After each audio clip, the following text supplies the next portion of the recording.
তো দেশবাসী, আমি cancer specialist doctor S M Sarwar. বিশেষ করে আপনাদেরকে বলবো যে আজকে মেয়েদের সবচেয়ে বেশি সমস্যা যেটা দেখা যাচ্ছে যে জরায়ু সমস্যা, জরায়ুতে ক্যান্সারটা বেশি হচ্ছে।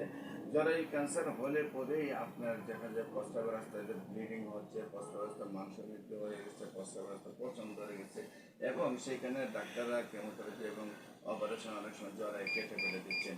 জীবনের এই সমস্যাগুলো এইভাবে চিকিৎসা করার পরে সমাধান হচ্ছে না। বিশেষ করে আমি বলবো, আপনাদের জরায়ু ক্যান্সার ধরা পড়ার সাথে সাথেই আপনারা যদি হোমিওপ্যাথিক চিকিৎসায় গণস্বাস্থ্য হোমিওতে আসেন, আপনাদের ক্যান্সারটাও চলে যাবে, টিউমারটাও চলে যাবে। নিয়মিত চিকিৎসা করলে আপনারা সুস্থ হয়ে যাবেন। জরায়ু ক্যান্সারের জন্য আপনাদেরকে আমার সাথে যোগাযোগ করার জন্য আপনারা গণস্বাস্থ্য হোমিওতে যোগাযোগ করুন। বিশেষ করে আমি গণস্বাস্থ্য হোমিওতে 14 পুরানা পল্টন দারুসালাম মার্কেট লিফটেড হয়।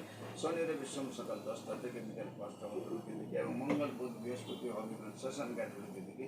আপনারা আমার সাথে যোগাযোগের জন্য স্ক্রিনে দেওয়া নাম্বারে যোগাযোগ করুন। বিশেষ করে ক্যান্সার গবেষক doctor S M Sarwar YouTube, Facebook, Google, টিকটকে লিখলে আপনারা কয়েক হাজার ক্যান্সার রোগীর সাক্ষাৎকার পাবেন, যারা সুন্দরভাবে সুস্থ হয়ে যাবে। আপনাদের সবাইকে আমার সাথে স্ক্রিনে যোগাযোগের জন্য স্ক্রিনে দেওয়া নাম্বারে যোগাযোগ করার জন্য আহ্বান জানিয়ে শেষ করছি।